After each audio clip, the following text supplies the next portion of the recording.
আমরা এখন সবাই রেডি হয়ে বেরিয়ে পড়েছি ঘুরতে যাব বলে।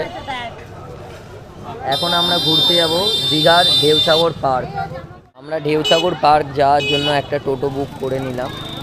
এই যে দেখতে পাচ্ছেন টোটো। ঢেউসাগর পার্কের সামনে আমরা সবাই চলে এসেছি। এই যে দেখতে পাচ্ছেন ঢেউসাগর পার্ক। এখানে কিন্তু আছে টিকিট কাউন্টার। পার্কে প্রবেশ করতে গেলে টিকিট কাটতে হবে। এখানে প্রবেশ মূল্য আছে 20 টাকা। তো প্রথমে আমরা টিকিট কাটবো, তারপরে পার্কে প্রবেশ করব। আমরা ঢেউসাগর পার্কের মধ্যে প্রবেশ করেছি। এই পার্কের মধ্যে আপনারা এলে টয় ট্রেনও দেখতে পাবেন। এই যে চলছে এখানে টয় ট্রেন, বাচ্চা বড় সর্বসাধারণের জন্য ওটা, কিন্তু পয়সা লাগবে। পার্কের মধ্যে আপনারা সমস্ত রকম খাবার জিনিসও পেয়ে যাবেন। এইদিকে আছে ফুচকা, এখানে আছে ফুচকা, ঝালমুড়ি, ওইদিকে আছে চাউমিন, এগরোল। এইদিকে কিন্তু একটা খুব ফেমাস জিনিস আছে। আমরা ঢেউসাগর পার্কে একটা ফেমাস ফুচকার দোকান পেয়েছি। দাদাকে জিজ্ঞেস করে নেবো দাদার কাছে কী কী ফুচকা অ্যাভেলেবেল আছে।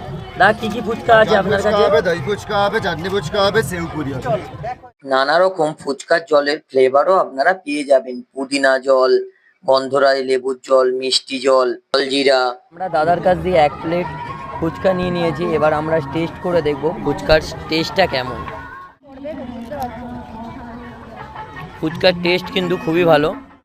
দাদার কাছ দিয়ে যে ফুচকাটা খেলে তোমার খেয়ে কেমন লাগলো? ভালো।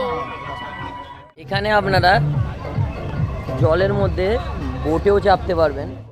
বোটে চাপার জন্য কত টাকা করে লাগে জিজ্ঞেস করে নেবো ম্যাডামের কাছ থেকে। বোটে চাপার জন্য কত টাকা করে পে করতে হবে? 50 টাকা করে পার হেড। এখানে বাচ্চাদের চালানোর জন্য গাড়িও আছে।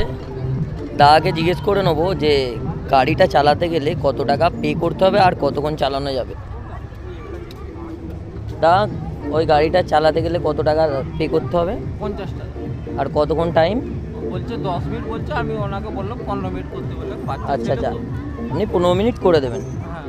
ঢেউসাগর পার্কের ভিতরে আপনারা উল্টো দিকে সাইকেলিংও করতে পারবেন। সাইকেলিংয়ের পাশেই কিন্তু আছে রকেট, এটা কিন্তু ওপরের দিকে উঠবে।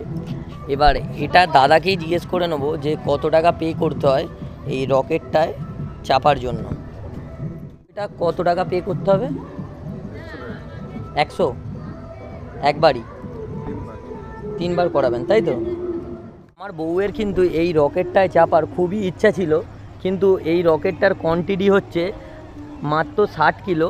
আমার বউয়ের ওজন 80 কিলো, তাই হলো না। ও নেক্সট টাইম কিন্তু জিম করে নিজের ওয়েট কমিয়ে আসবে, এটাই চেপে